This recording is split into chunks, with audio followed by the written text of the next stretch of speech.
Batter up. It's the Dominican big leaguer, the extra Viejo. Next on the Lancer Life.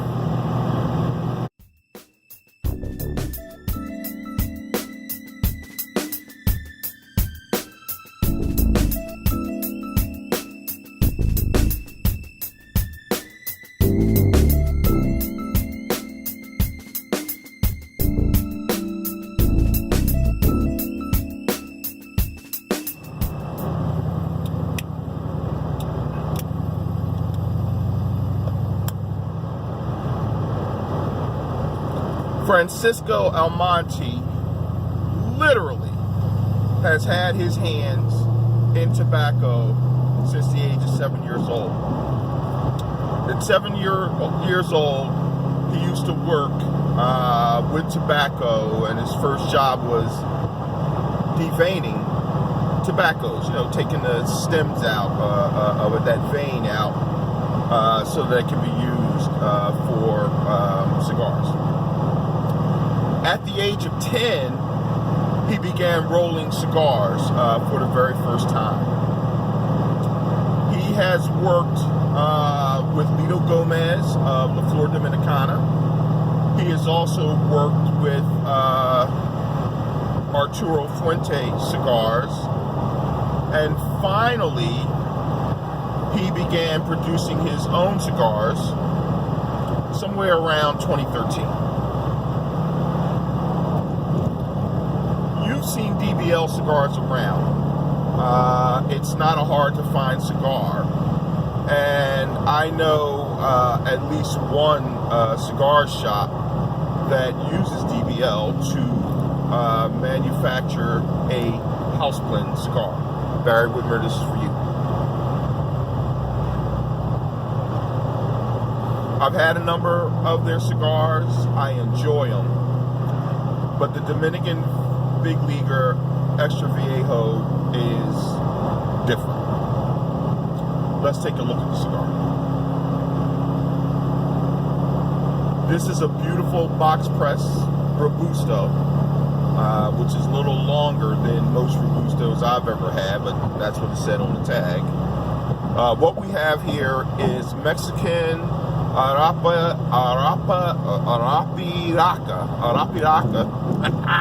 tobacco on the wrapper. We have Dominican binder, and we have both Dominican and Brazilian filler. Beautiful job here on the shoulder. That's a pretty interesting cap wrap here, as you can see, but it sits nice and low over the shoulder, which is good because it means when you cut it, it's not going to unravel on you. We've got a number of different brands. This is one of two from the exclusive edition.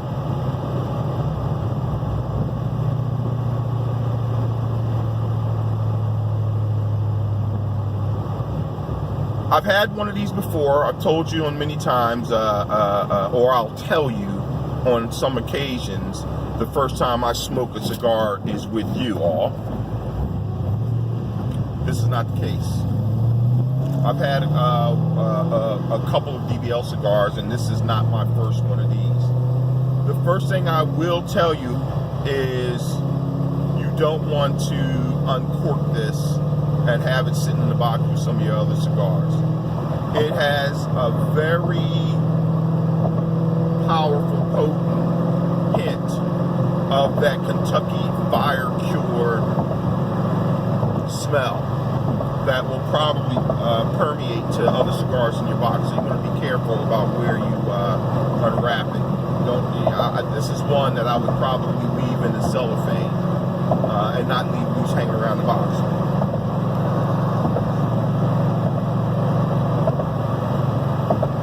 So, country of origin, Dominican Republic, and if you look at that list of tobacco I gave, some of the tobacco ought to be familiar. And the reason why it's going to be familiar is because Arapiraca wrapper and the Brazilian filler are two of the tobaccos that you will find listen than the Amazon Anaconda. I think it's why I like the Cigar so much. Very, very flavorful. And look, there are some people who are vehemently opposed to the Kentucky Fire Cure. I'm not. And the reason why I'm not is it is a very nice, flavorful change of pace. I like change of pace. It gives you a completely different flavor, completely different taste, and completely different nose. I mean, it just smells good. So the first thing you're going to note when you smoke this is that wonderful aged wood in a campfire smell. Beautiful, very aromatic.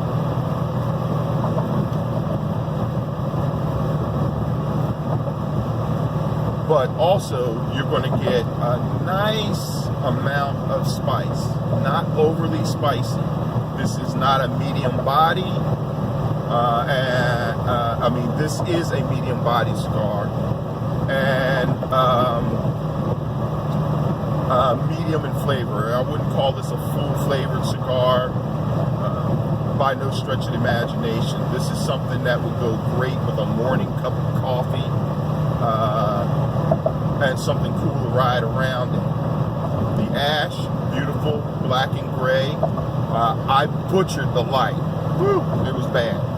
But you can see the cigar is correcting itself. Nice draw.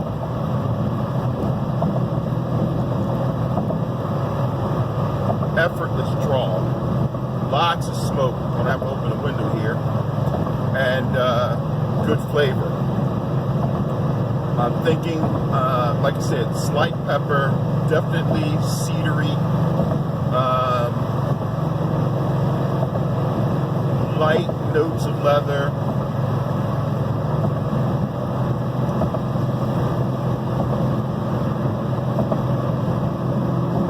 Look, you definitely get some potency on the retrohale, but if you don't want the potency, don't do the retrohale.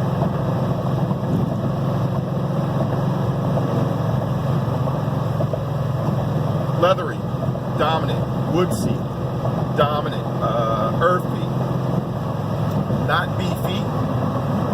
I don't get a chewy beefiness out of it. I get light cocoa. Definitely get some really light cocoa. Like I said, the flavors on this, very subtle on the tongue, but the aroma is beautiful. Like, this is a cigar that's very aromatic, where it's kind of medium on the body.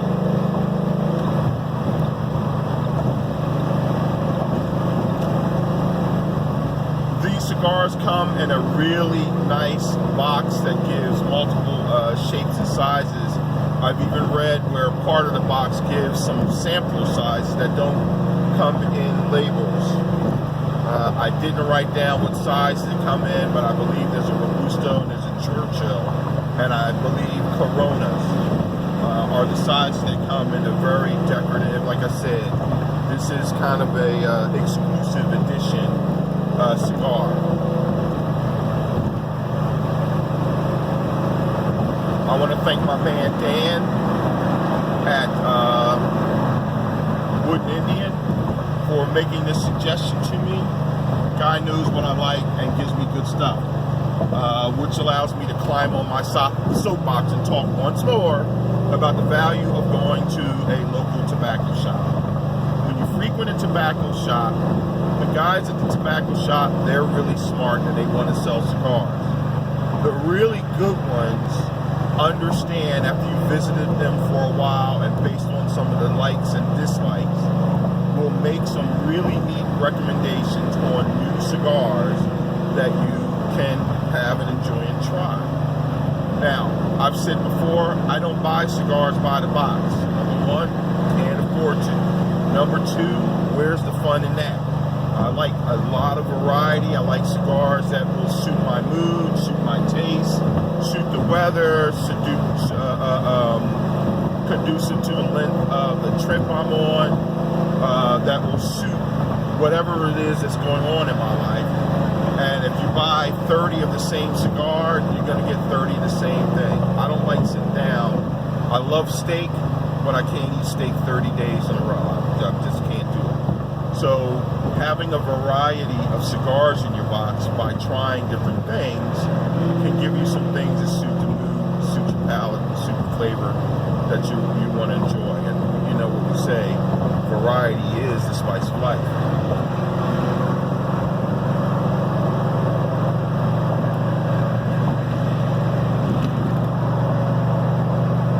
Starting to heat up, starting to give Nicaraguan-like potency, but still medium body. You know, the retrohale is getting more and more interesting is the word I'll use. It's creeping up on me. But still a cigar I wouldn't mind giving to a reasonably new smoker that wants something that's going to be a little interesting but won't give him a headache when he's done.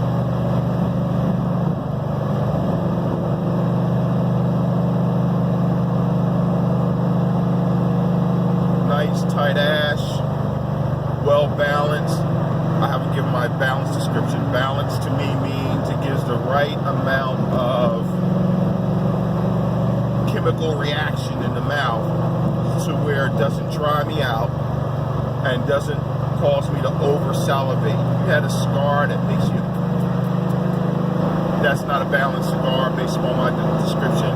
And if you have a cigar that you got to chug water or you must have with something to drink, then that's not balanced either. This cigar is a good cup of coffee or a glass of whiskey, white whiskey, Irish whiskey.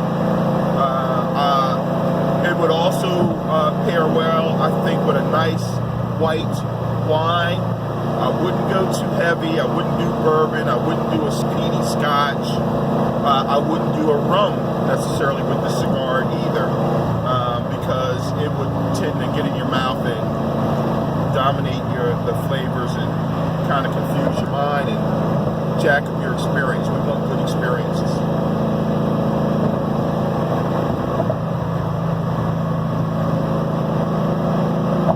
But yeah, man, that retrohale is lighting it up. But still, it's not overwhelming. So, Dominican Big Leaguer, Extra Viejo. Nice! From the big fella. If you like my videos, please click the subscribe button. Also, you can visit me at www.thelancerlife, where if it changes, I'll put my full commentary on the website for you to read if you need more detail.